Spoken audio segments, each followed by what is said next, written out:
Buenas tardes. ¿Quiere ir abriendo su Biblia, por favor? En el Evangelio según San Marcos, capítulo 10. Evangelio según San Marcos, capítulo 10, versículo 16. El tema que voy a tratar en esta tarde lo titulé La importancia de la imposición de manos. La importancia de la imposición de manos.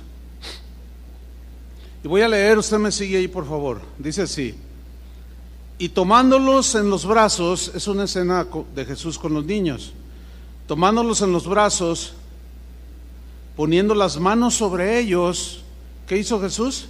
Los bendecía. La imposición de manos. Una de las prácticas bíblicas que todo cristiano necesita entender es la doctrina de la imposición de manos. Según Hebreos capítulo 6, esta doctrina es de las doctrinas básicas o que debe cada cristiano cuando se va iniciando entender y asimilar. La imposición de manos en la Biblia tiene distintos significados, tiene distintos propósitos.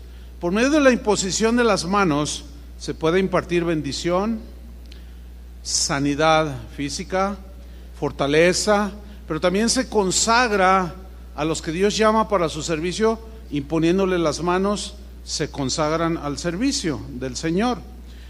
Y nosotros, para captar en mayor medida esta doctrina, necesitamos estudiar los pasajes que encontramos en el Antiguo y en el Nuevo Testamento. Bien, en primer lugar, tenemos que la imposición de manos se usaba para impartir bendición.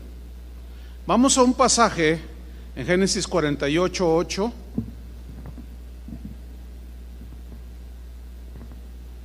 Es José y su padre Jacob o Israel.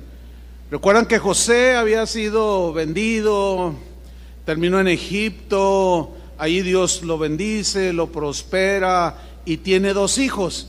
Posteriormente se reencuentra con su padre Jacob, a quien Dios le cambió el nombre Israel. Y mira el diálogo que hay entre ellos y lo que sucede. Dice Génesis 48:8. Yo voy a leer en la versión en lenguaje actual.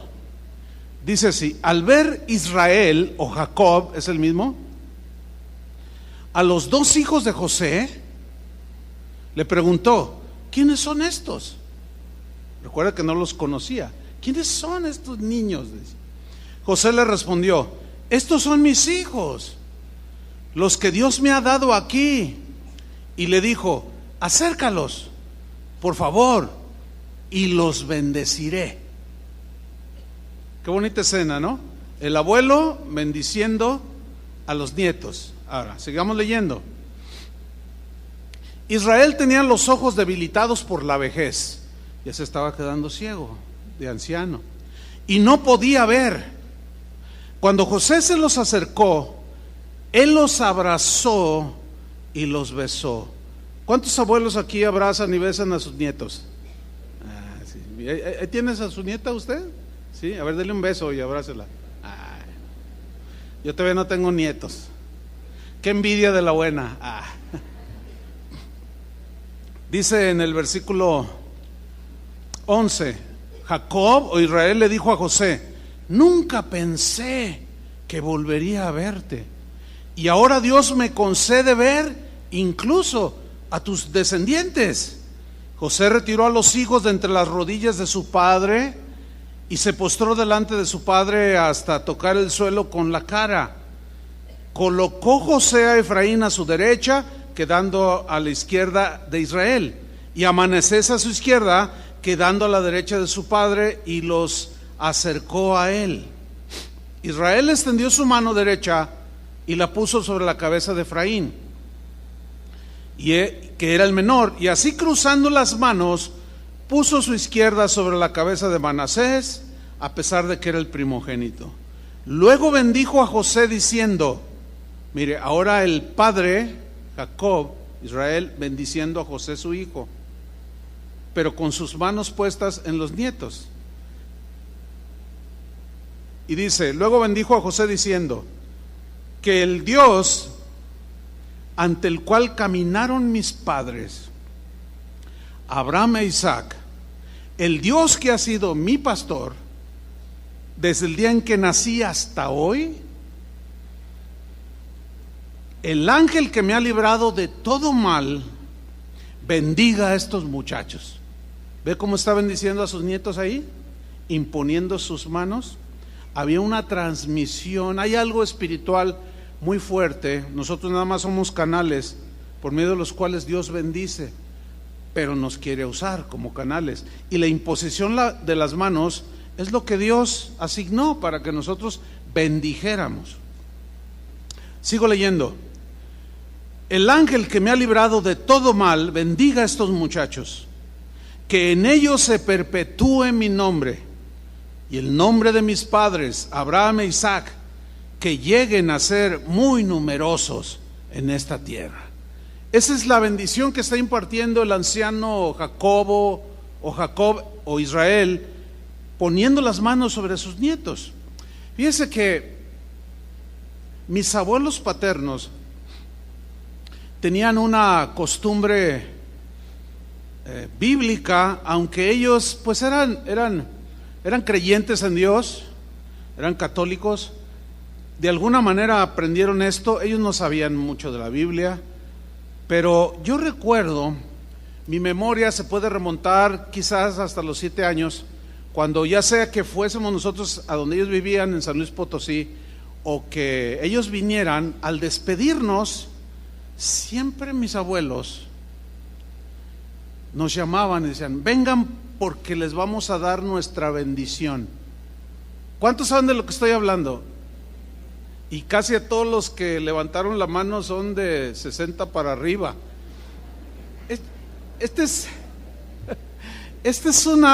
¿Por qué lo menciono? Porque esta es una práctica que se ha perdido.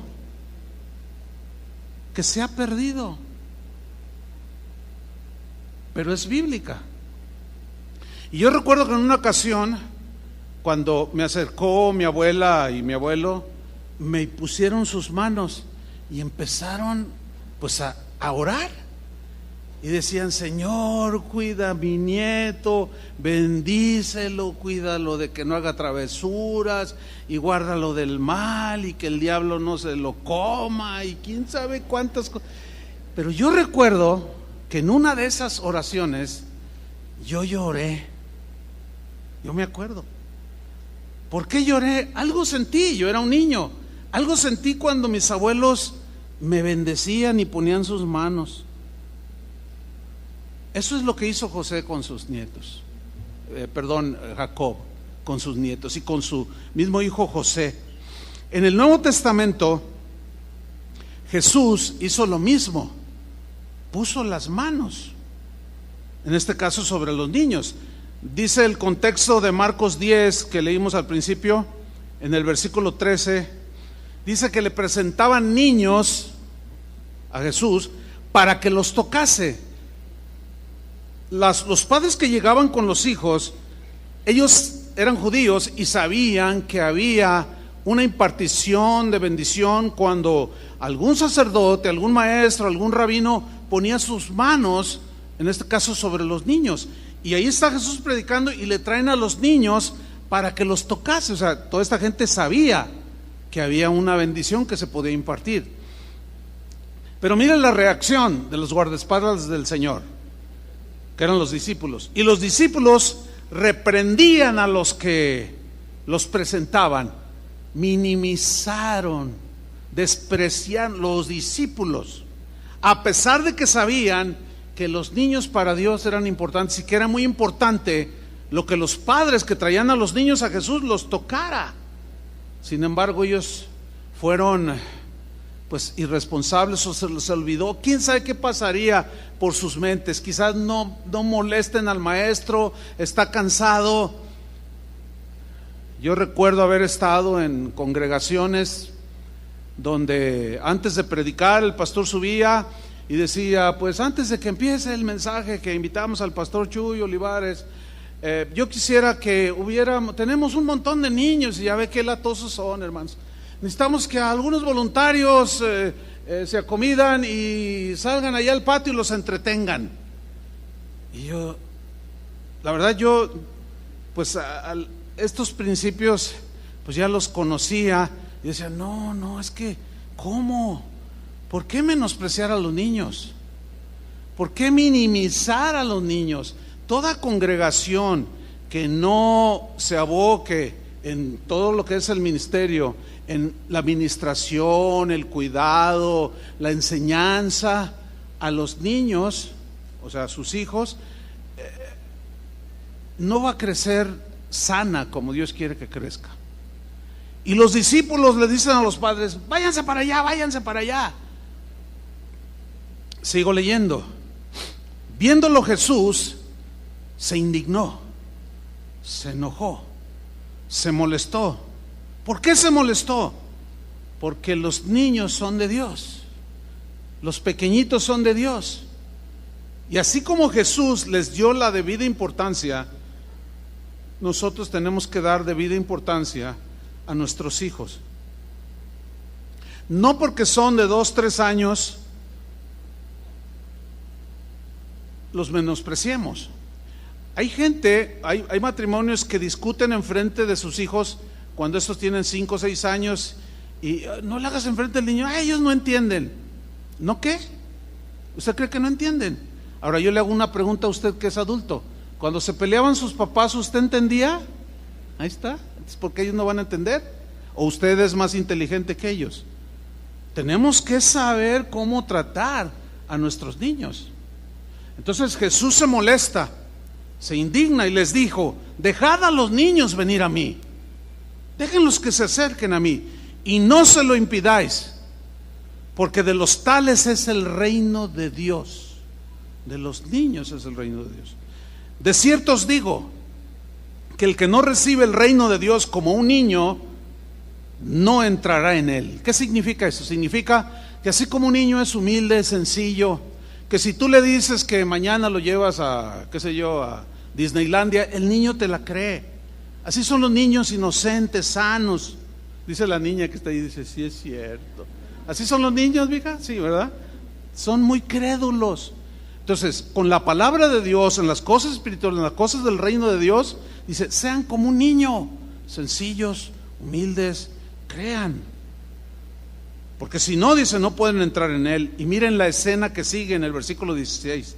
Y tomándolos en los brazos, poniendo las manos sobre ellos, ¿qué hizo Jesús? Los bendecía. Qué bonita escena. En cierta ocasión yo vi un cuadro inspirado en este pasaje. La verdad me gustó mucho, pero estaba muy caro. Pero me gustó mucho porque representaba muy bien esta escena.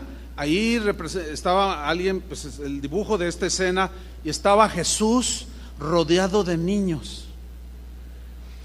Él estaba sentado y tenía niños así recargados, otro sentado aquí en su regazo, otros colgados, uno lo abrazaba por aquí, tenía uno acá arriba, su cabecita estaba por aquí, y él estaba sonriendo en esa pintura, así en una, pues como en una escena muy, muy tierna de Jesús bendiciendo a los niños.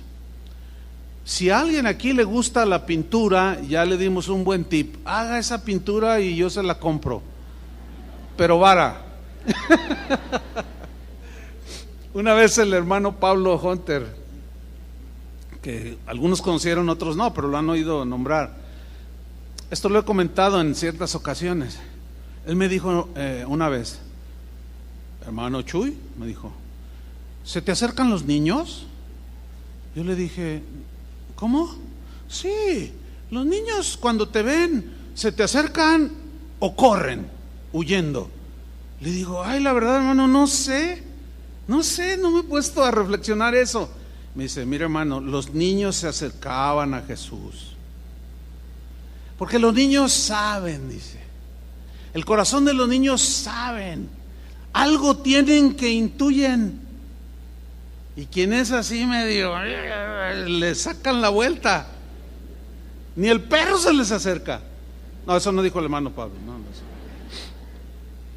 Y yo le dije, ay hermano, ya me puso a pensar, dice, porque dice a continuación, y un pastor a quienes los niños no se le acercan, algo anda mal. Y yo me puse nervioso. Yo dije, ay Señor, pues no me he fijado, no sé. Entonces la siguiente vez que entré aquí a la congregación, al auditorio, pues entro y digo, ay Señor, pero la verdad yo no había puesto atención, pero los niños se me acercan, y cuando se me acercan y me saludan, hola pastor, y otros se acercan y me regalan una paletita, yo siempre les pongo las manos, siempre los toco, siempre los bendigo. Eso es lo que hacía Jesús. Y esa vez me acuerdo que pues se me acercaron algunos, de hecho sucedió ayer, sucedió hoy, y yo en aquella ocasión le dije, ay Señor, ¿verdad? Pero sí me hizo sudar lo que dijo. Y toco a los niños, siempre que veo un niño, cuando se me acercan a veces las familias aquí a platicar después de la reunión, que traen niños, siempre saludo primero a los niños, siempre. Se sube, traen al bebé o al niño o a la niña de 7, 8 años, y siempre a los niños primero. Hola, ¿cómo estás? Porque casi siempre, yo me he fijado esa escena, se saludan los adultos y nunca le hacen caso a los niños. ¿Se acuerdan cuando eran niños? Que los compadres veías a la comadre y al compadre y a ti ni te pelaban. Perdón por la expresión, ni caso te hacían. No, los niños son de Dios y tenemos que darles su lugar y bendecirlos. ¿Cuántos de ustedes han visto en este lugar, en esta plataforma, cada primer domingo del mes hacemos una ceremonia, una parte dentro del servicio al Señor, donde los padres vienen aquí, traen a sus bebés y los presentan delante del Señor? ¿Sí les ha tocado? Mayormente en este servicio de las 11, que es el más familiar, es cuando pues vienen más niños, el padre, la madre vienen con un montón de niños, ¿no? Y los recién nacidos siempre los presentamos en este lugar y oramos por ellos, y los pastores ponemos las manos no solo sobre los padres, sino también sobre los niños, y no solo sobre los niños, sino también sobre los padres. ¿Por qué sobre los padres? Imponemos nuestras manos sobre los papás y pedimos sabiduría de Dios para dirigir a sus hijos. ¿Reconocen que no es fácil dirigir hijos? ¿Reconocen que necesitamos la sabiduría de Dios para dirigirlos y educarlos? E invocamos al Señor y pedimos su sabiduría, pero imponemos las manos y bendecimos a los padres, y luego enseguida a los niños. Vamos imponiendo las manos y uno está dirigiendo la oración, los demás pastores bendiciéndolos. Imponemos las manos sobre los bebés, decimos: Señor, bendice a este bebé, dale sabiduría a sus padres, guárdalos de la maldad de este mundo, manda a tus ángeles que los cerquen alrededor. Los bendecimos, así como Jesús bendijo a los niños. Ahora, ¿cuántos de ustedes aquí tienen hijos pequeños que están creciendo? ¿Cuántos tienen hijos? Pues un buen número. Ahora, ¿cuántos de ustedes los bendicen? Cada día. Cada día, al levantarse antes de que se van a la escuela, mira hermano, ponga sus manos sobre ellos, hágalo. Algo sucede, como sucedió cuando mis abuelos oraban por mí. Ponga sus manos sobre ellos, bendígalos, pida para ellos al Señor y bendígalos. En la noche, antes de dormir, acérquese con ellos, ponga sus manos y ore sobre ellos, bendígalos. Alguien me preguntó en una ocasión: oiga pastor, pero pues mi hijo ya está entrando en la adolescencia y pues está medio rebelde. El otro le dije: vamos a orar, y no quiso orar y no quiere que yo ore por él. Ingénieselas, hermano. En algún momento de esos que no faltan, cuando lo abrace, póngale la mano y acá dentro de su corazón, bendígalo con todo su corazón. O haga lo que hizo una vez un matrimonio que decía, pastor, ¿cómo hacemos? Y ella respondió a la misma pregunta de su esposo. Dice, no, lo que yo hice hace un par de días es que ya que está dormido, voy, me siento así sobre la cama sin que sienta y pongo mis manos, no, y puedo orar todo lo que quiera, porque ya ves, los niños caen en sueño profundo, y así estoy haciendo, como sea, hermano, pero ponga sus manos sobre sus hijos, así como lo hizo Jacob sobre sus nietos, y aún si son más grandes, también. Yo he visto algunas escenas entre ustedes que tienen padres ya grandes. Me ha tocado ver en algunas ocasiones ya hijos casados, y incluso cuando se ven y se saludan de abrazo, de beso, y el padre los toca. A veces es aquí, les pone la mano y los bendice a sus hijos. Esto es algo bíblico, hermanos. Se imparten muchas cosas buenas que Dios anhela repartir a través de nosotros. Así es que, padres, bendigan a sus hijos cada día. ¿Lo van a hacer? Ok. Ustedes habrán notado también que en ocasiones, cuando hay algunas necesidades, y como ahorita que pues hay mucha gente en el auditorio, ¿quién tiene esta necesidad? Cierta necesidad. Entonces les decimos, pónganse de pie para identificarlos. Ya se ponen de pie algunos, y les decimos a los demás, mire a su izquierda, a su derecha, y acérquese, imponga sus manos y vamos a orar. Quizás viene desconsolado, desanimado, quizás viene triste, no lo sabemos, pero todos tenemos cargas, ¿no es cierto?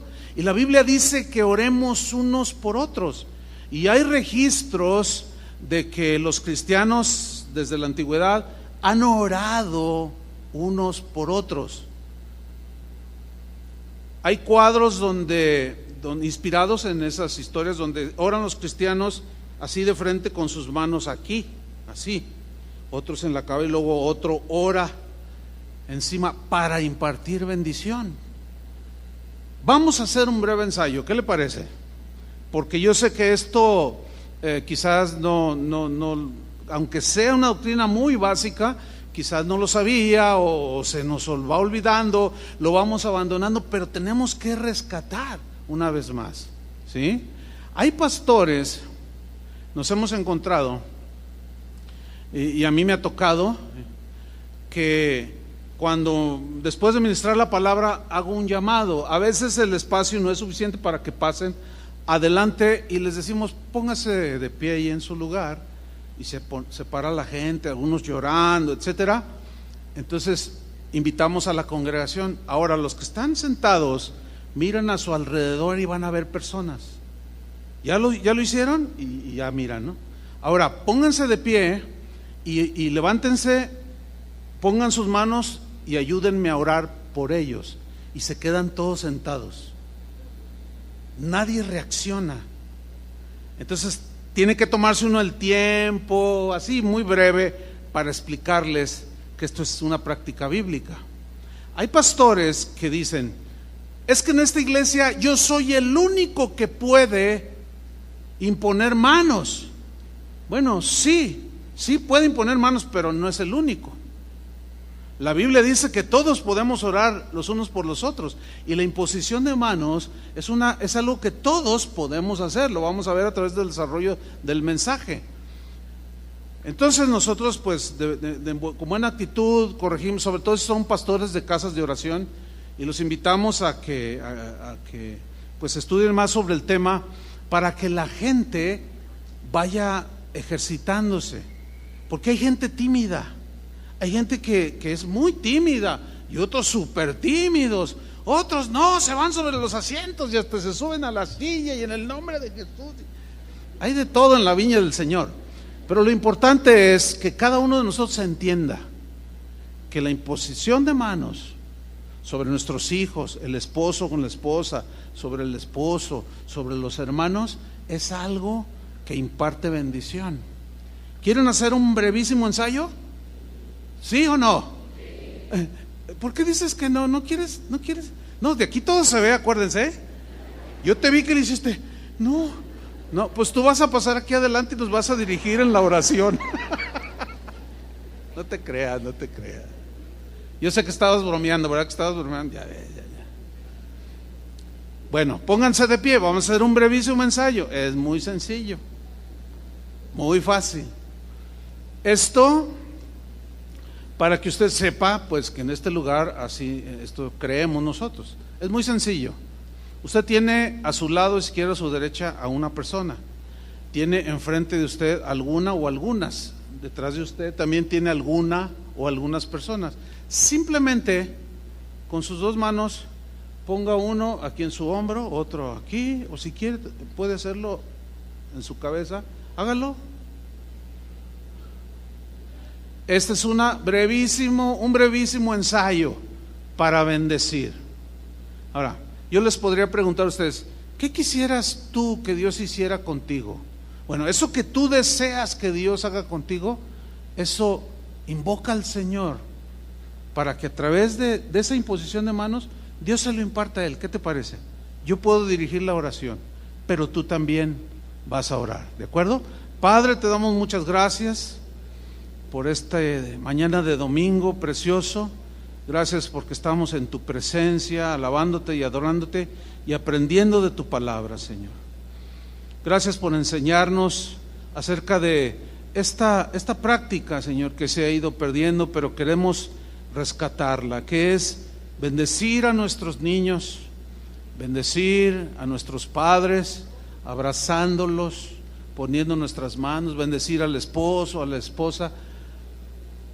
No solo aquí, sino en el hogar donde estemos, pero en este caso, Señor, aquí estamos como congregación, como tus hijos, como hermanos, bendiciendo, Señor, tocando con nuestras manos, las cuales tú has limpiado, y pedimos, Señor, tu bendición. Si mi hermano sobre quien estoy poniendo mis manos está triste, alienta su corazón, Señor.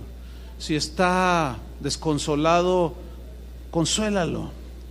Si tiene alguna necesidad de cualquier tipo, súplele, Señor. Toca su vida. Si está con algún pendiente, dale paz, Señor. En el nombre de Jesucristo, yo deseo lo mejor para mi hermano. Prospera su camino, prospera su vida, su relación familiar, su relación con sus hijos. Bendice su trabajo, Señor. Bendice toda obra de sus manos y llénalos de paz. En el nombre de Jesucristo. Amén. Tome su lugar, hermano. ¿Ya ve? Muy breve. Ahora bien, quizás no se dio cuenta que a medida que usted extendió sus manos, usted no pidió por usted, usted pidió por el otro. Pero quizás no se dio cuenta que otros pusieron sus manos sobre usted y lo bendijeron. Esto es algo muy hermoso, algo espiritual sucede. Lo hizo Jacob. Dice, así como Abraham, mi padre, mi abuelo y mi padre Isaac, su linaje ha sido bendecido, yo quiero que mis hijos, mis nietos y tú, José, sean bendecidos. Le acercan a los niños y Jesús los tocaba y los bendecía. O sea, les decía cosas para que esos niños recibieran la bendición. Hay una bendición que nosotros aquí los pastores valoramos muchísimo. Le damos gracias a Dios porque hace aproximadamente 35 años que inició Casa de Oración, y los primeros que se fueron casando, pues Toño Ortiz, Chuy García, etcétera, y algunos otros que se iban añadiendo. Por cierto, el Jimmy no se ha casado. Jimmy, bueno, está disponible el Jimmy. Ahorita les cuento tu historia bonita, Jimmy. A ver. Entonces, bueno, pues me tocó celebrar sus enlaces matrimoniales y empezaron a tener sus primeros hijos. Entonces, en este lugar los ofrecíamos al Señor y bendecíamos a los padres y bendecíamos a los bebés, y esos bebés fueron creciendo. niños, adolescentes, se hicieron jóvenes y se empezaron a casar. Y ya empezamos a presentar a sus hijos. Algo sucedió en las vidas de estos jóvenes al bendecirlos. Y esa es una bendición que en el presente para mí es de valor mayor, porque los miro y digo, qué bendición. Así es que a bendecir, hermanos, por todos lados. Por eso esto cuadra perfectamente con lo que dice la Escritura: bendecid y no maldecir. Y al que te maldiga, tú bendícelo. Así dice, ¿no? Imponle manos, pero así. O sea, no se vayan a las manos, porque eso no es la voluntad de Dios. Ya hablaremos otro más un poco más después en otras reuniones sobre el mismo tema. Por hoy nos vamos a enfocar aquí en esto. El segundo principio que encontramos aquí es que la imposición de manos se hacía para consagrar a alguien para el servicio de Dios, para que hiciera una tarea específica para servir a Dios, pero a la vez para bendecir a la gente. De ahí que se consagraba al sacerdote, se consagraba, por ejemplo, Moisés, que fue el libertador de Egipto. Dios lo eligió para que él sacara de la esclavitud de Egipto a los israelitas. Pasaron los años, envejeció, su ministerio estaba llegando a su fin, así como el de nosotros ahora. Nosotros ya vamos de salida en el ministerio, ya son menos los años que nos quedan sirviendo al Señor. Y Dios le habló a Moisés de que tomara a Josué. Vamos a leerlo en Números 27:18. Y Jehová dijo a Moisés: toma a Josué, hijo de Nun, varón en el cual hay espíritu, y pondrás tu mano sobre él, y le pondrás delante del sacerdote Eleazar. Fíjense, Moisés, que era la autoridad en ese momento, junto a la autoridad, o sea, la autoridad que representa pues las cosas civiles, digamos, que tenía que ver con todo el gobierno de Israel durante el desierto, pero estaba el sacerdote Eleazar, que era la autoridad espiritual, ¿sí? Y lo pondrás delante del sacerdote Eleazar y delante de toda la congregación. Aquí estaba Moisés, el sacerdote y toda la congregación. Lo pondrás delante de ellos y le darás el cargo en presencia de ellos. ¿Cuál cargo? El de introducirlos a la tierra prometida. Vaya tarea que le estaba diciendo Dios a Moisés que debía de encomendarle a Josué, pero le dijo: pon tus manos sobre él. ¿Lo están viendo? Ahora sigamos leyendo. Versículo 20. Dios le sigue dando instrucciones. Y pondrás de tu dignidad sobre él. Otra traducción dice: y pondrás, delegarás, ¿se entiende así? De tu autoridad sobre él. Cuando, en el caso de nosotros ahora en el Nuevo Testamento, cuando nosotros como pastores le decimos a alguien: por favor, como hace rato que yo les dije, pónganse de pie, vamos a orar y vamos a bendecirnos. La autoridad espiritual que yo tengo la estoy ejerciendo, a la vez permitiendo que ustedes ejerzan o practiquen la imposición de manos. Es una delegación de autoridad que es pues son los canales que el Señor diseñó. Ahora, aquí viene algo interesante. Pondrás de tu autoridad sobre él para que toda la congregación de los hijos de Israel le obedezca. En otras palabras, lo reconozca como el que va a tomar tu lugar. Yo estoy muy consciente, junto con los pastores aquí, de que un día no muy lejano, en unos años no muy lejanos, alguien tendrá que ocupar nuestro lugar. Y nosotros ya desde ahorita estamos orando. Bueno, al menos yo como pastor estoy orando. ¿Por quién? ¿Sí? Sin duda que Dios tiene a alguien, y se tiene que hacer de esta manera, delante de toda la congregación. Quizá ya esté bien viejito y bueno, hermanos, pues ya no puedo. Y Julio ahí en su piano, pues ya tampoco. Y Chuy con su guitarra ya ni la puede. Las cosas de la vida, ¿no? Pero quizás les va a tocar a alguno de los jovencitos, de los niños, que hoy son niños, quizás serán jóvenes. Y quizás alguno esté por ahí sentado que ni se imagina que Dios lo va a llamar. Son cosas que están en la soberanía de Dios. Ahora, Moisés lo hizo de esa manera, como Dios se lo dijo. Y vamos a Deuteronomio 34:9, porque ahí vemos cómo por medio de la imposición de las manos, obedeciendo a Dios y siguiendo las instrucciones, vemos los resultados en la vida de Josué. Deuteronomio 34:9 dice: y Josué, hijo de Nun, fue lleno del espíritu de sabiduría, porque Moisés había puesto sobre sus manos sobre él. Ahí está. O sea, la sabiduría de Moisés, muchas cosas que Dios le había dado como don, como unción, es sinónimo de dones, capacidad. Unción es sinónimo de capacidades dadas por Dios. Cuando decimos tiene unción, está ungido, o sea, está lleno de la capacidad que Dios le dio. Entonces Josué fue lleno de ese espíritu de sabiduría, porque Moisés, ahí está la razón, porque Moisés, el por qué es muy importante allí, porque Moisés había puesto sus manos sobre él. Algo sucedió cuando puso sus manos sobre Josué.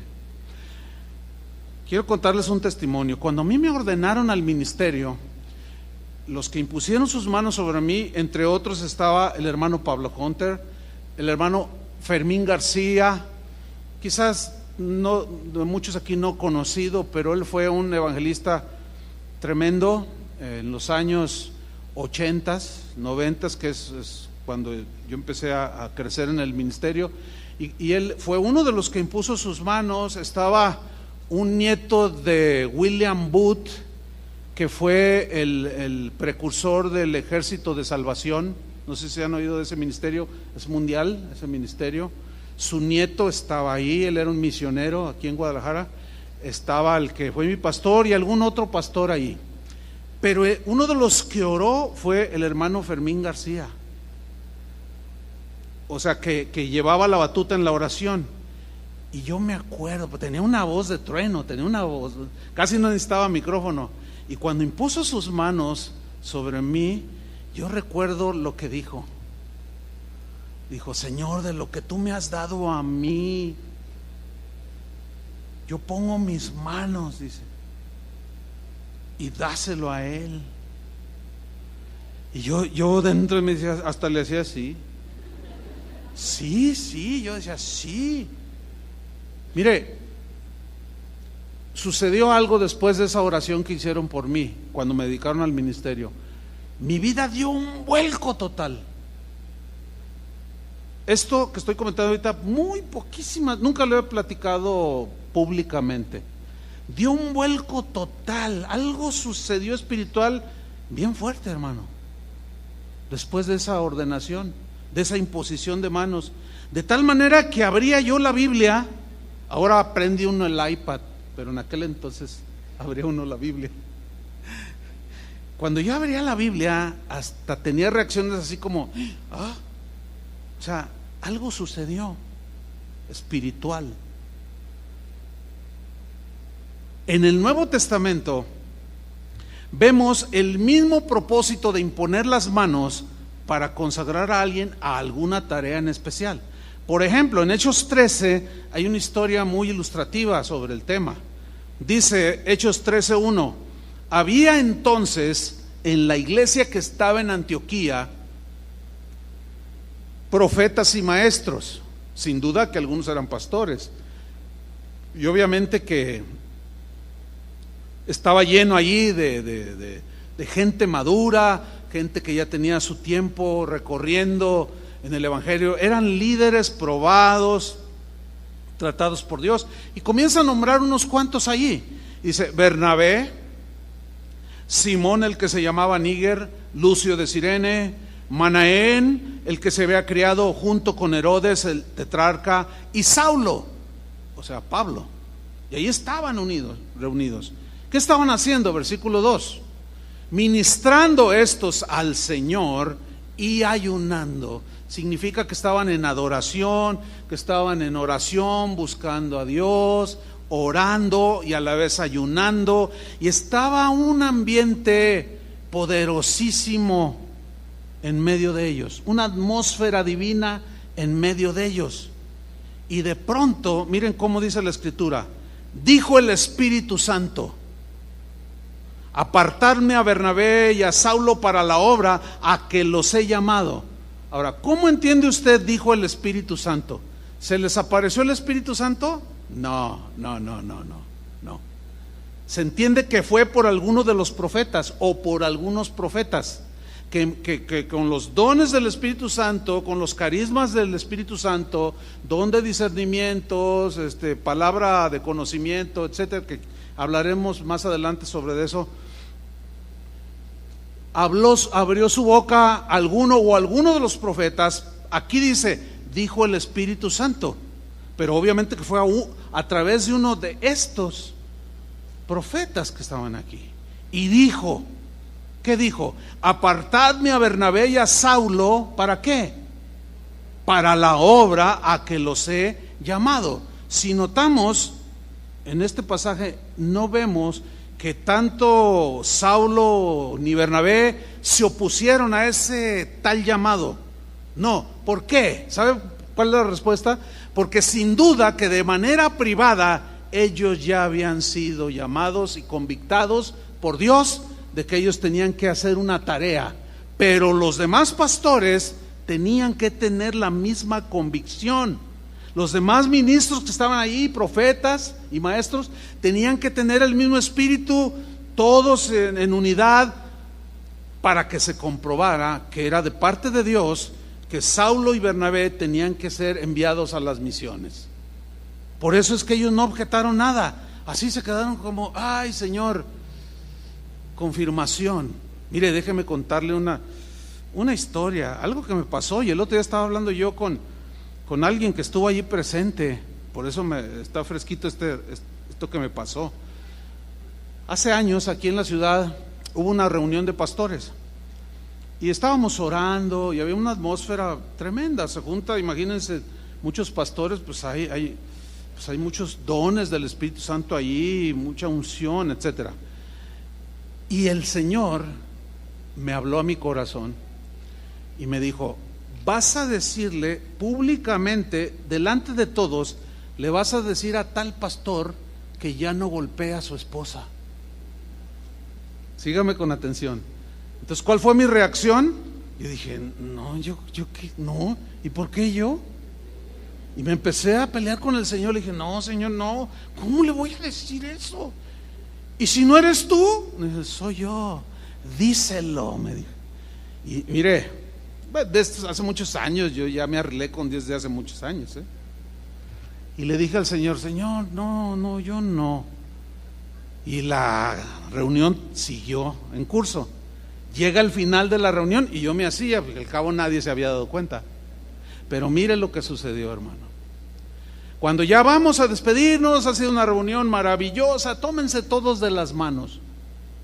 Y todos los pastores hicimos un círculo, había no sé, unos 60, 70, hicimos un círculo grande y nos tomamos de las manos. Vamos a orar para despedirnos, dice un pastor. Y pues ya todos cerramos los ojos y dice otro pastor de aquí de la ciudad, dice, espérense un momento, hermanos, Dios me acaba de dar una palabra y me acaba de mostrar, y se me queda viendo a mí. Dios me dijo, Chuy, que te dijera que le dieras la palabra al pastor fulano de tal.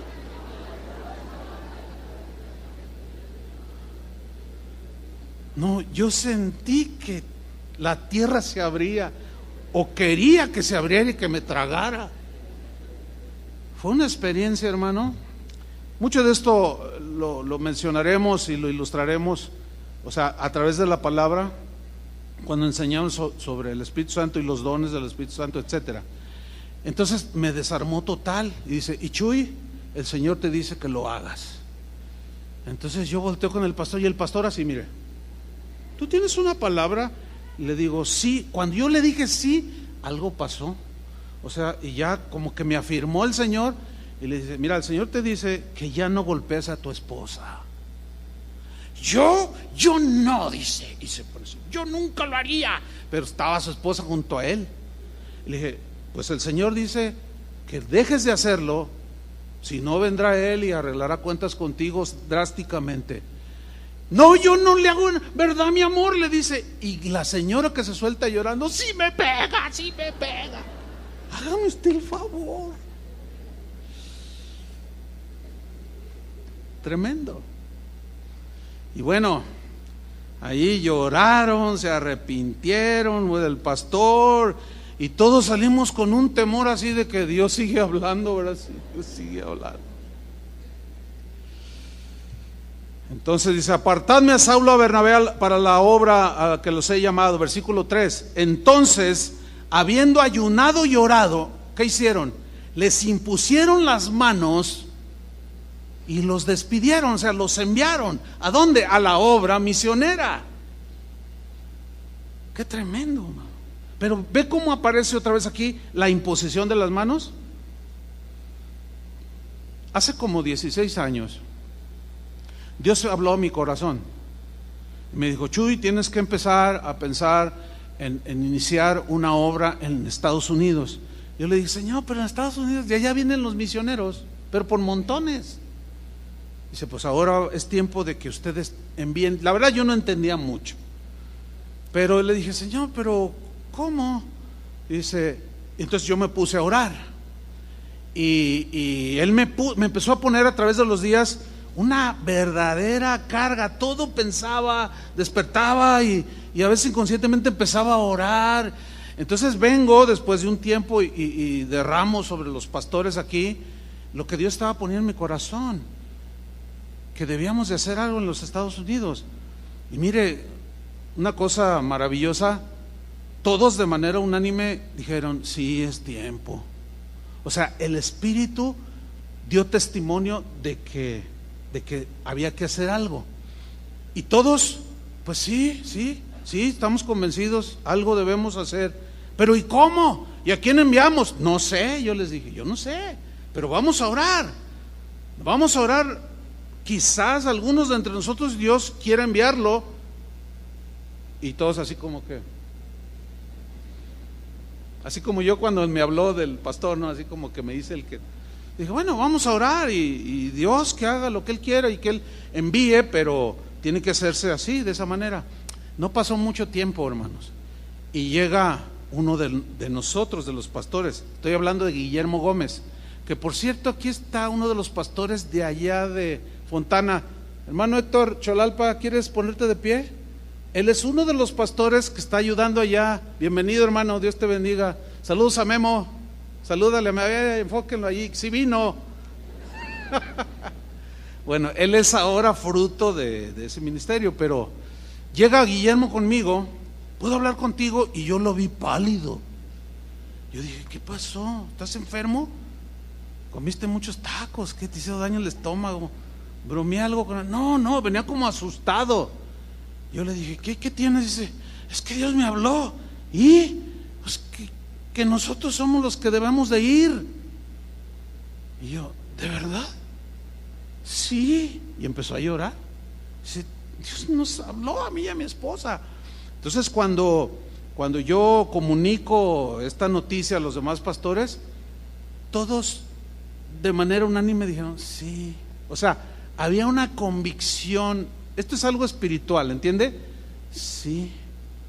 Bueno, hicimos los preparativos, pusimos una fecha, sacando visas religiosas para poder ejercer la función de pastor, etcétera. Y cuando ya se dio el día, aquí en esta plataforma oramos por él. Muchos de ustedes no estaban en ese tiempo. Le impusimos las manos, los bendijimos y los enviamos.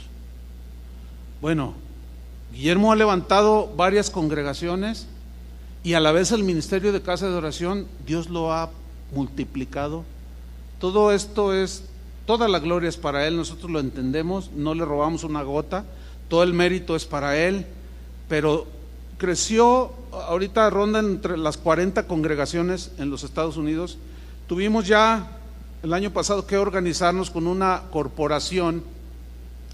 Allá los asuntos legales son distintos y en fin, tuvimos que hacer una organización bajo la cual estuvieran todas las casas de oración, que son como 40 y unas 4 o 5 en Canadá, que pues ahí están, son vecinos.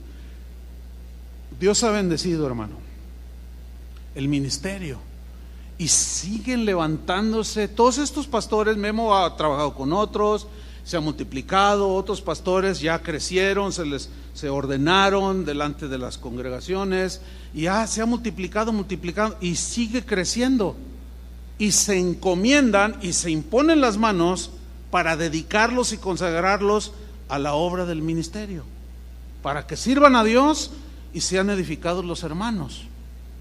Eso es como Dios lo diseñó. Hay otro pasaje en la Biblia que muestra que dice que el número de los discípulos empezó a crecer. Eran tantos que se empezó a descuidar la alimentación y la distribución que se le daba a la iglesia a las viudas, a las que no tenían ya, obviamente, el esposo, no tenían hijos, estaban solitas y ancianitas, pero había muchas viudas. Ya había gente, había judíos y había no judíos, y se descuidó la atención a ellas. Entonces empezó a haber ciertos problemas entre los hermanos, tuvieron discusiones. Entonces los apóstoles, que eran la autoridad allí en ese momento en Jerusalén, pusieron manos a la obra, ejercieron su autoridad y le expusieron a toda la gente: ok, vamos a meter orden aquí en la iglesia. Se nos fue el asunto, tenemos que, como dice desde las escrituras, cuidar de las viudas, etcétera. Que por cierto, esta congregación se alinea en esto de cuidar a las viudas. Casa de Oración es una iglesia que sostiene a algunas viudas. ¿Cómo? Que va desde pagarles la renta, comprarles sus alimentos, y a muchas de ellas o a varias de ellas con sus medicinas. O sea, gente que de plano no tiene a nadie, y de los recursos que todos depositamos como ofrendas al Señor, se distribuye para que ellas no les falte nada. Así está en la Biblia. Entonces los apóstoles le dicen a la congregación: vamos a escoger a 7 hermanos llenos del Espíritu Santo, a quienes les encomendemos esta tarea, les dice.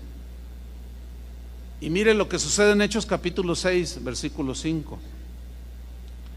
Dice: agradó la propuesta a toda la multitud, y eligieron a Esteban, varón lleno de fe y del Espíritu Santo. Fíjense cómo no fueron cualquiera de los hermanos.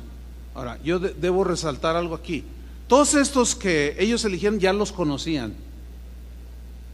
Era gente que daba su vida, eran hombres llenos de fe, del Espíritu Santo. Todo el mundo los conocían, eran serviciales, eran hermanos que se destacaban, digámoslo así, se distinguían de los demás por su madurez. Entre ellos estaba Esteban, dice. Esteban fue el primer mártir de la iglesia cristiana, ahí en Hechos 7. Pero en ese capítulo, él da uno de los sermones más extraordinarios que registra la Biblia.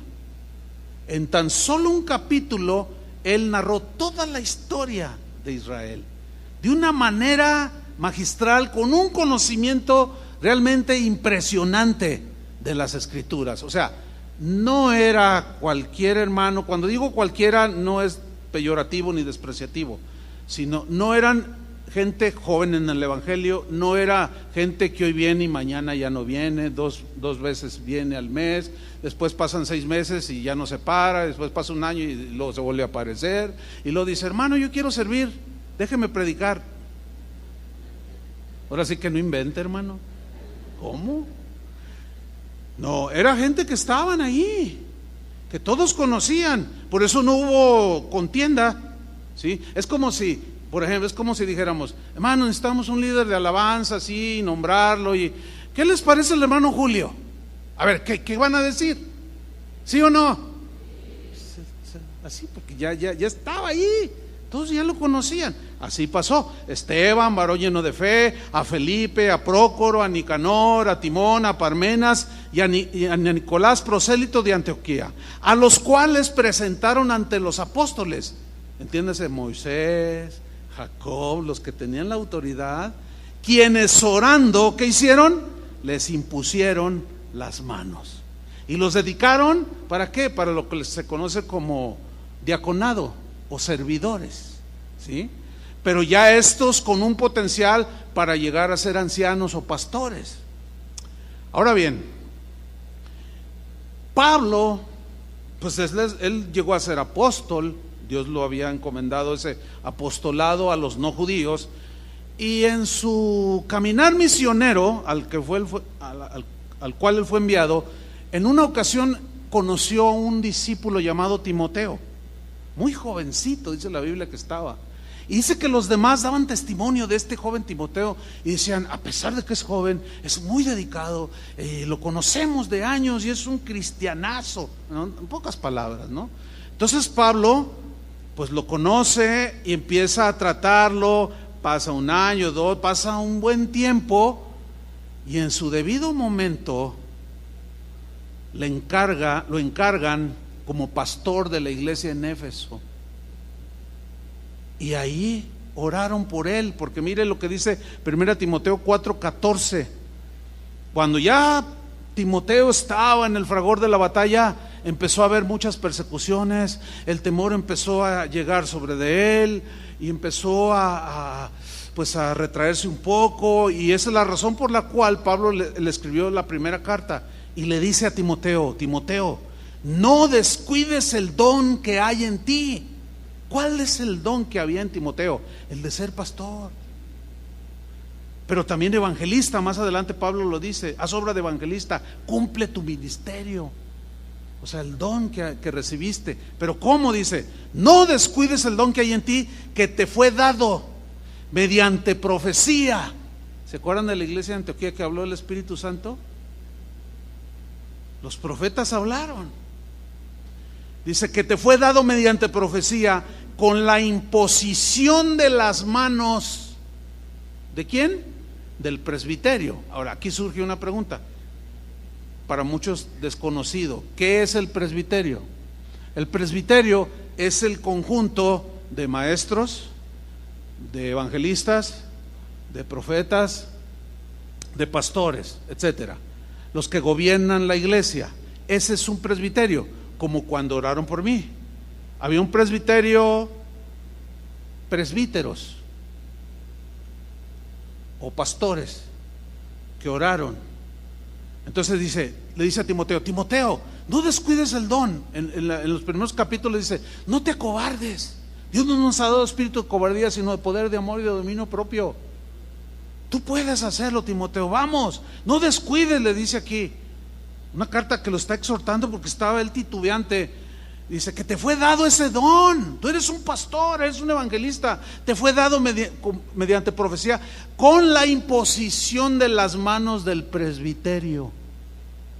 Una vez que oraron, lo enviaron a Éfeso, donde él fue pastor. Bueno, con todo esto, hermano, quiero hacerles un comentario que a la vez es una advertencia. Mire, todo aquel, sea quien sea, que se autoproclame pastor, autoproclame pastor, evangelista, apóstol, maestro, patriarca, ahorita usan títulos rimbombantes, ¿no?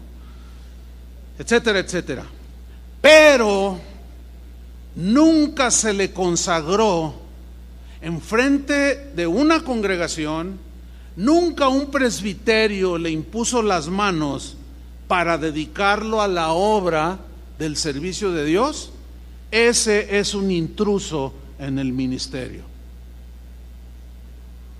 Y abundan como no tiene una idea, hermano. Más o menos la situación se da así. Ahí está por ahí algún hermano o alguna hermanita que quieren servir al Señor, pero son inconstantes, les falta madurez, pero ellos dicen: Dios me llamó. Entonces se acercan con uno y dicen: pastor, póngame a predicar, Dios me llamó. déjeme el púlpito, como una vez un hermano me dijo, no, yo ya me voy de aquí, hermano. ¿Y por qué se va, hermano? ¿Qué pasó? ¿Lo ofendimos o qué? No, es que usted no da chance. No da chance. Como si fuera un partidito de fútbol y luego pues la reta, ¿verdad? El que sigue, y a ver, ahora. Esto no es un juego. No es que, bueno, para soltar este lugar, se entiende, ¿no? Es como si usted va con el gerente ahí donde usted trabaja y le dice, no, ya me voy, renuncio. ¿Por qué? Usted no da chance de ser gerente, no da chance de hacer su trabajo. Te va a decir, bueno, mira, no eres gerente y quizás no llegues a hacerlo porque tienes que tener por lo menos una carrera profesional, tienes que ser puntual y ya llegas tarde, mano. ¿Cómo quieres ser tu gerente? ¿Cómo quieres dar instrucciones? ¿Cómo quieres? Es algo parecido, porque también aquí Pablo dice a Timoteo, si alguno anhela ser un ministro, un obispo, un presbítero, un pastor, buena obra desea, pero es necesario que el obispo sea irreprensible, marido de una sola mujer, sobrio, prudente, decoroso, no codicioso de ganancias deshonestas, que tenga en orden su casa, una de requisitos impresionantes. Y a los que son diáconos, igualmente, que no sean borrachos, que no sean habladores, y las diaconisas igual, que no sean chismosas. O sea, tiene que haber ya cierto crecimiento y madurez. ¿Están entendiendo? Y Pablo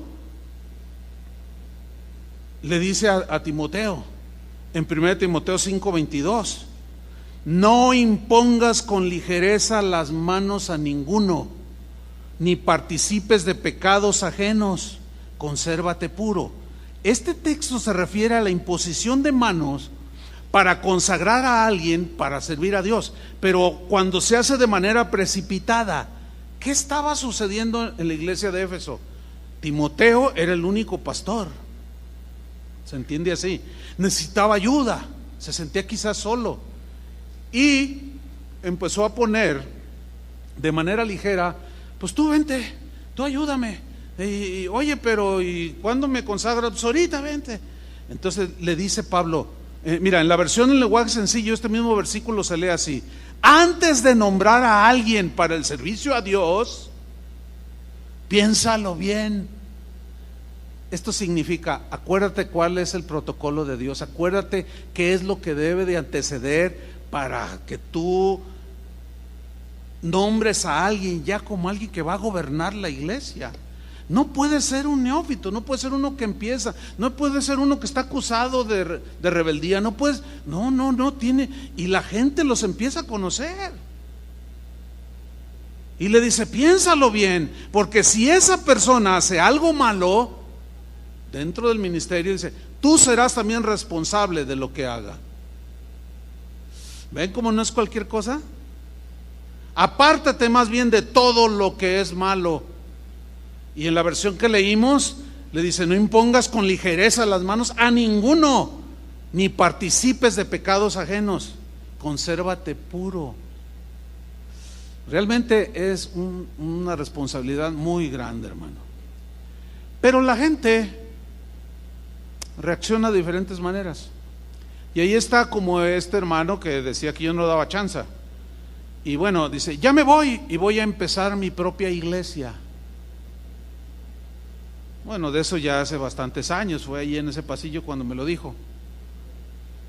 Pregúnteme dónde está ahora él. Bueno, inició una congregación, pero como nadie impuso sus manos, la gracia no, para hacer el ministerio, no le fue impartida, ¿entienden? No se le delegó la autoridad, se autonombró. Literalmente en esta ciudad yo he visto literalmente cientos de iglesias iniciar con gente que quizás sí tenía un llamado, pero que son impacientes, leen un libro y ya se creen teólogos, corrigen todo les parece mal. No, es que si yo enseñara, no, yo voy a levantar mi propia iglesia.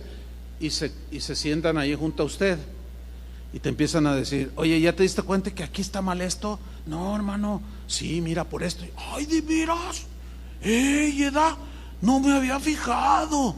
Oiga, sí es cierto. Mira, hermano, yo voy a iniciar una congregación. Y si tú te vienes conmigo, te nombro copastor. Esa es la típica. Y a la hermanita que allí, que tiene un don quizás del Espíritu Santo, le dice: y tú serás la profeta de la iglesia. ¿Me nombras profeta? Me voy contigo. Y luego empiezan. Eso sucede en todos lugares, hermano. Y salen, pero salen autonombrados. Nadie oró por ellos delante de ninguna congregación.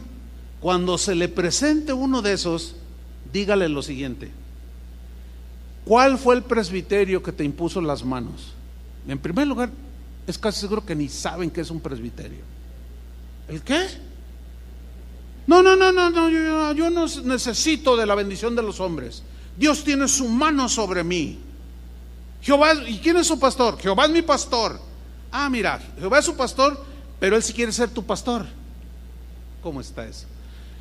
Por eso, esa es la razón por la cual muchos que quizás genuinamente tengan un llamado, pero algo se les mete allí, el ímpetu, la impaciencia y que se puede tornar en rebelión, se autonombran y salen a iniciar sus propias iglesias. Suceden dos cosas: por lo general fracasan, desaparecen y hacen una desbandada. Mucha gente se olvida de Dios, blasfeman, etcétera, y ellos se van de la ciudad o terminan igual.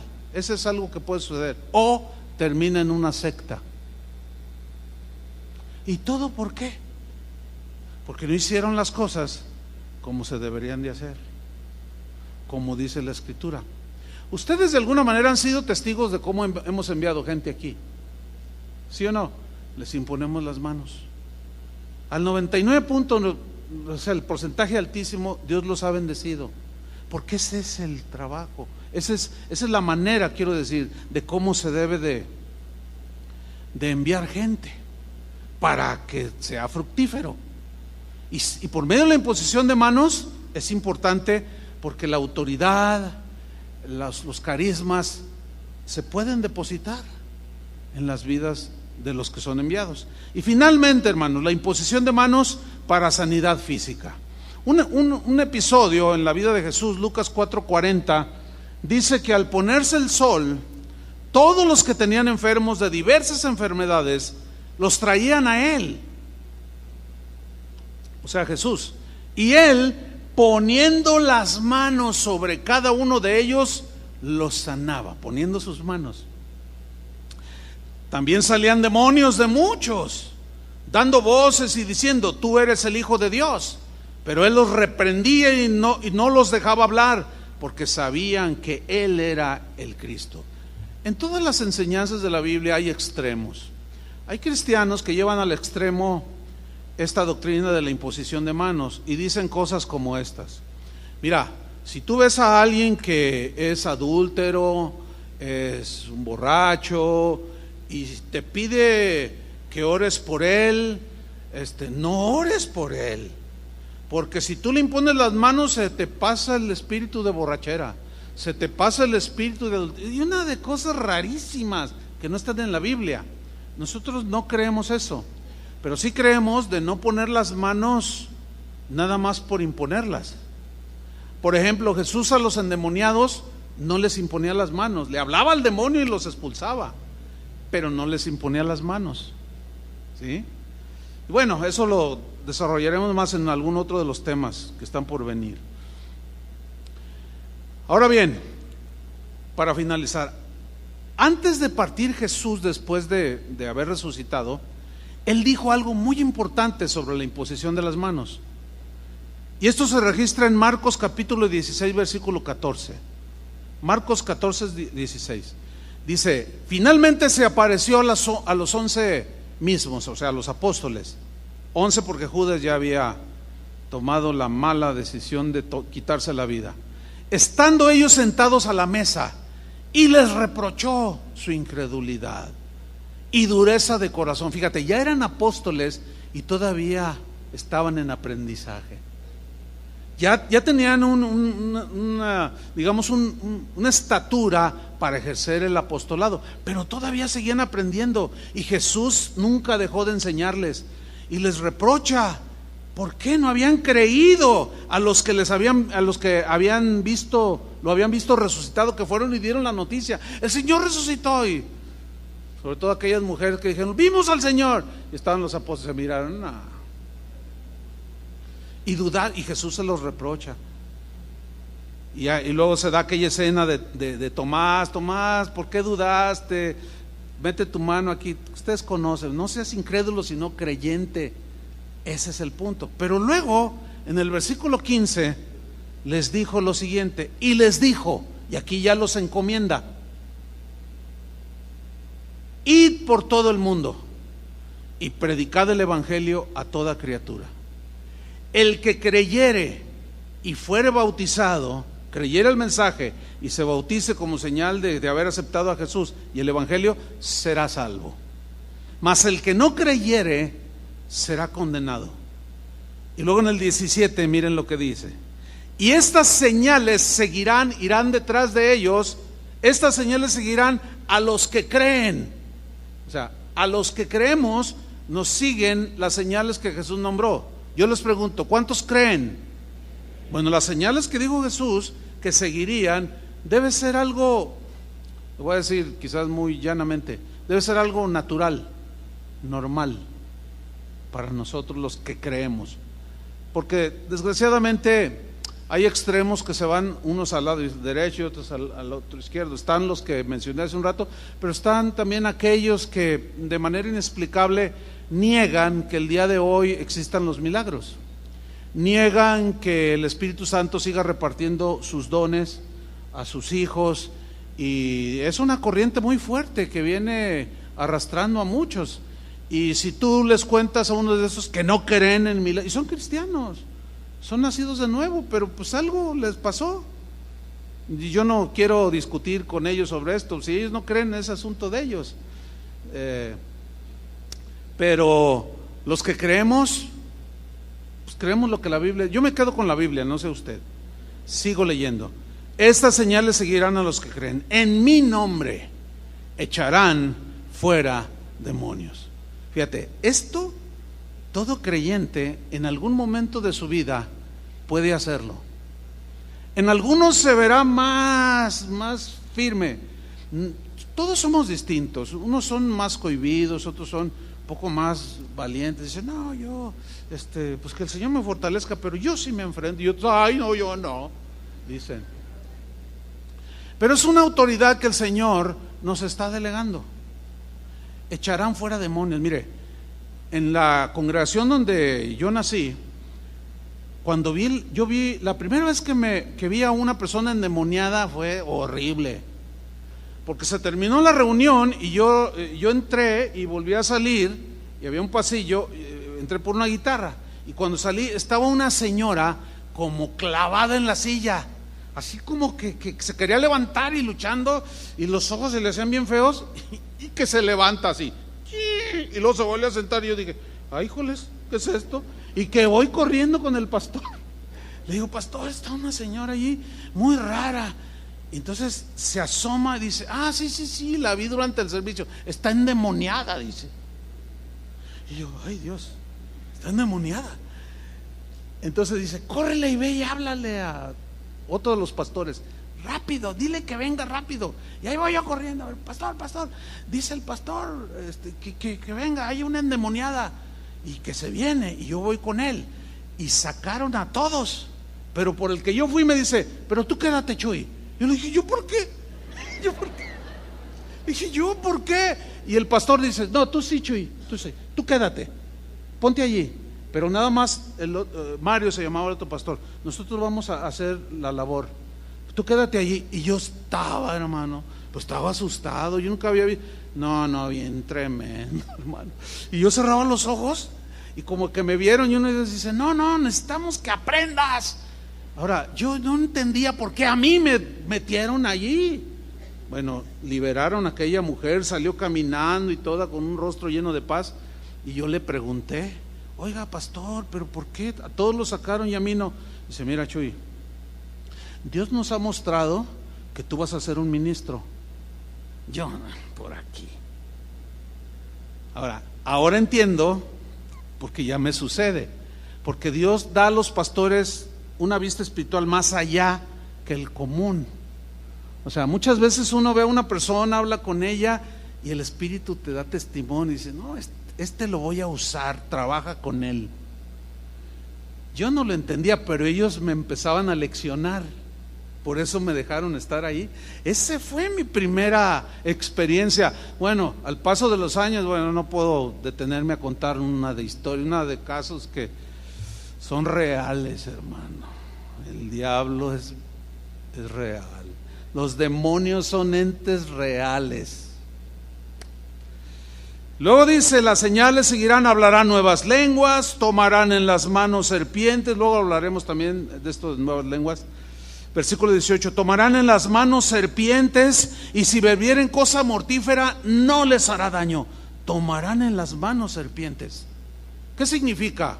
No significa como lo hacen algunas sectas en los Estados Unidos, que agarran las víboras literales y se las pasean así y están cantando alabanzas y no, es que el Señor dijo que tomarán en las manos serpientes y no nos dañarán. Hace poco una de esas serpientes mordió al pastor y se murió. Pues es que a eso no se refería. Se refería que cuando hubiera situaciones incluso literales de una serpiente que por alguna razón te mordiera, algún animal ponzoñoso por andar predicando en las misiones o tomar cosa mortífera, no te va a hacer daño. Hay testimonios por todos lados de misioneros que tuvieron que tomar agua, pero pero si no la tomaban morían de sed, y al tomarla nada les pasaba. En fin, hay muchos testimonios propios y de otros amigos míos o conocidos. Pero ayer que yo estaba compartiendo esto, al final se acercó una señora con su hija y dice, pastor, queremos contarle un testimonio. Fíjese que tengo otra hija que hoy no pudo venir, pero ella tiene una bebé de casi 1 año y el otro día se metió a bañar y la puso en su cunita, y cuando ya estaba bañando se escuchó su llanto de la bebé, pero no normal, así como de desesperación, como de dolor, dice. Entonces dice, como pudo se asomó y él captó más vívidamente el llanto de la bebé y se secó rápido y salió, y cuando se acerca con la niña y la mira, tenía así como que ella misma se había rasguñado y tenía todo su cuellito y aquí rojo, así como con desesperación se tallaba. Dijo, ay hijita, ¿qué tienes? Dice que cuando la tomó, metió la mano así y la levantó, dice que escuchó que algo cayó, algo así leve, ¿no? Y se fijó y era un alacrán de este tamaño. Dice, mire pastor, cuando mi hija vio eso, dijo, ay Señor, la revisó y no tenía ningún piquete. De todas maneras la llevó con el médico, ¿no? Para que la examinara. Y no tenía ningún piquete, pero dice esta hermana, no tengo la menor duda que Dios guardó a la niña. ¿Por qué? Porque la naturaleza de esos animalitos ponzoñosos, apenas los tocas, los mueves y luego te clavan. Bueno, tenemos aquí el protagonista de una historia que hizo historia en casa de oración. Y sucedió con un hermano llamado Jimmy. Ahí está el Jimmy. Ya ves, te dije, ¿me das permiso de contar esta historia? Pues un día fuimos a un pueblo, hace muchos años, más de 30 años, hermano, a un pueblo aquí en Michoacán, no sé cuántas horas allí por tierra caliente, 8 horas, y luego otras 8 horas de vereda, o sea, de terracería. Terrible el viaje. Un lugar, un pueblito que en ese entonces no tenía ni luz, no había agua potable, no había nada, un calor que parecía sucursal del infierno. El pueblito se llama Timbiriche, así se llama. El timbiriche es una planta más o menos que da un fruto de este tamaño y da unos frutos que se comen. Y yo, Timbiriche se llama, ya existía el grupillo ese Timbiriche, ¿no? Y luego, Timbiriche, ¿qué? Ya me explicó, oye, ¿por qué se llama Timbiriche? Ah, mira, ese es un Timbiriche, da unos frutos, pero ahorita no está, y son deliciosos, son agridulces, pero no había en ese tiempo. Ah, pues llegamos allá a Timbiriche. Y bueno, llegamos casi muertos del viaje, hermanos, no había luz, hacía un calor terrible, allá los hermanos viven en unas como chozas como de paja, el techo, y dijeron, aquí se van a acostar, nos dieron unos catrecitos. Entonces se acostó el Jimmy aquí, yo me acosté en medio, estaba el hermano Pablo, estaba otros que íbamos, 4, 5, 6 que íbamos. Y ya caímos rendidísimos, hermanos. Y de pronto, que serían las 2, 3 de la mañana, el Jimmy empieza a gritar: me picó, me picó, me picó. Y como estamos así todos pues cansados, ¿qué pasó, Jimmy? Algo me picó. Y yo tomo la lámpara y lo alumbro así. ¿Qué te picó? Algo me picó aquí, me cayó de arriba. Yo sentí un piquete y me dolió terrible. Pero no se ve nada, Jimmy. Era un animal, no sé qué sería, pero yo lo golpeé. Y entonces yo me fijo así, alumbro el suelo, y un alacrán de este tamaño, hermano, me pico, y que le veo, y tenía allí la ponzoña, aquí, cerquita del corazón. Entonces le digo: ay, hermano Jimmy. Y voy con el hermano Pablo: hermano Pablo, hermano, ¿qué pasó? Ese hermano era increíble, el hermano Pablo. Le digo: es que, hermano, un alacrán picó a Jimmy. Y luego se levanta, y así era él, y se empieza: aleluya, aleluya. Así era él. Los que lo conocieron recordarán. Y empieza a reírse, pero no de burla, empieza: oh, aleluya. Y luego dice, se levanta y dice: hermano, se me olvidó el suero antialacránico. Lo compré, porque a veces lo ocupamos en estos lugares, pero pues lo compro a veces para no molestar tanto al Señor, y ya nomás los inyectamos y ya queda todo. Pero lo compré y lo dejé allí, se me olvidó. Aleluya, dice. Y el Jimmy, y yo también, y los demás, pero más el Jimmy. Entonces dice: hermanos, dice, ir por la vereda aquí 8 horas para llegar a la carretera son 8 horas. En el trayecto te mueres, le dice. Lo único que nos queda es la fe. Hermanos, así hablaba él, era americano, dice: ¿qué dijo el Señor? ¿Qué dijo? ¿Tomarán en las manos serpientes? O sea, animales ponzoñosos. Beberán cosa mortífera y no les hará daño. Sobre los enfermos pondrán sus manos y sanarán. Solo nos queda eso. ¿Tienes fe? Y el Jimmy, pues sí, no le quedaba otra. Y se acerca el hermano Pablo. El hermano Pablo constantemente nos decía: impongan las manos, hermano, imposición de manos, hermano, impongan las manos, siempre nos decía. Y que se levante, impone las manos y empieza a orar: Señor, y empezamos a clamar. Y ahí estoy yo también de aprendiz, ¿verdad? Y orando y todo. Y ya se da la media vuelta así alabando al Señor, aleluya. Se acuesta en su catre y a los 3 segundos ya estaba roncando. Pues yo hice lo mismo. Íbamos rendidos. Pero cuando amanece, abro mis ojos y yo ya no me acuerdo, pues no, yo abro mis ojos y que me acuerdo, el Jimmy. Y no quería voltear porque no lo quería ver todo así tieso. Fíjense cómo dudando, Y yo dije: ay, Señor, el Jimmy. Y finalmente pues tuve que hacerlo. Me senté ahí en el catre y lo vi, me acerqué y estaba bien acurrucadito. Y luego: Jimmy,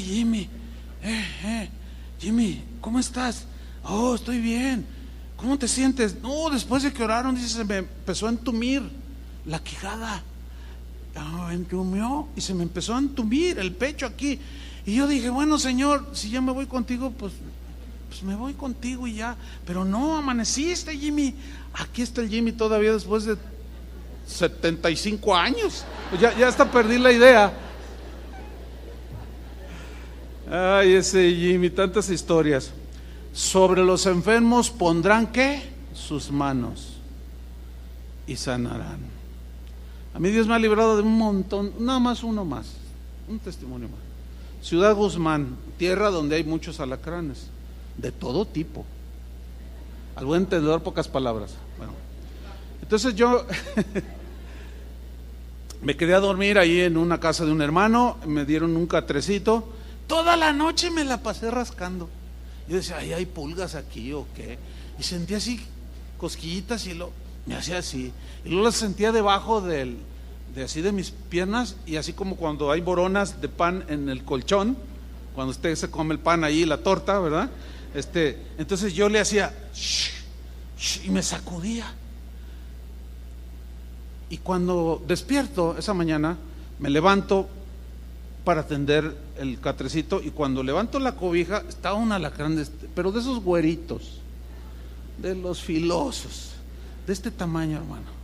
Y cuando yo hago así y me ve, yo dije, ay, híjole, qué tremendo, y Señor. Entonces le llamo a mi esposa, le digo, oye, ¿cómo estás? No, pues bien. Y tú, fíjate que en la noche me daban cosquillas, algo. Y ¿qué crees? Fue un alacrán que estaba allí, dormí toda la noche, dormí con él. Y dice mi esposa, con razón toda la noche el Señor me estuvo orando por ti. ¿Cómo? Dice, sí, me despertaba y me decía, ora por Chur porque está en mucho peligro. Y oraba, Señor, guárdalo del peligro. Y oraba, invocaba las escrituras, etcétera, las citaba, quería quedar dormida, y otra vez el Señor la despertaba, sigue orando porque está en mucho peligro. Pues toda la noche se la pasó orando. Cuando le dije lo del alacrán, dice, con razón. Fíjate el poder que hay, cómo está ligado, ¿sí? A cómo Dios le pone en el corazón a alguien para que ore por otro, pero luego alguien se enferma, está en una situación como la del Jimmy, ya real, a él sí le picó, pero impusimos las manos y ahí está el Jimmy, Dios lo sanó. Hermanos, nosotros creemos esto. Y para terminar, vamos a hacer otra vez una pequeñísima, que ya lo hemos hecho en otras ocasiones, pero va con el tema. Un pequeñísimo ensayo. ¿Alguno de ustedes que está aquí en este momento está enfermo? ¿Viene con alguna enfermedad? Levante su mano, que quiera que oremos por usted. Bueno, hay un buen número, mire, aquí veo personas. Levanten su mano los que están enfermos, porque ahorita vamos a practicarlo. Ahora, ustedes que levantaron su mano se ponen de pie ahí en su lugar. Nada más los que levantaron su mano se ponen